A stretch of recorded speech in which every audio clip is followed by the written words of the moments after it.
నుంచి కొత్త అప్డేట్ కనుక మనం చూసుకుంటే రీజనల్ రింగ్ రోడ్డు మొత్తం విస్తీర్ణం వచ్చేసి 340 కిలోమీటర్లు ఉంటుందండి.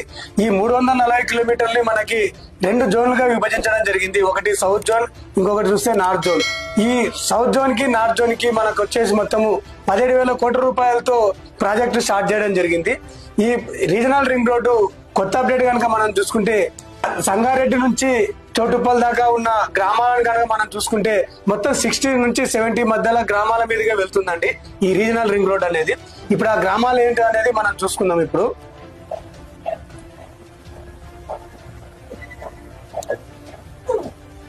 సంగారెడ్డి నుంచి మనకి వికారాబాద్ మధ్యలో కనుక మనం చూసుకున్నామంటే సంగారెడ్డి దగ్గర నుంచి చూసుకుంటే గిర్మాపూర్, కొండాపూర్, అలాగే మనకి గంగారం, చీమల్దారి, నారాయణగూడెం ఇలాగా వికారాబాద్ నుంచి సంగారెడ్డి మధ్యలో వస్తుందండి.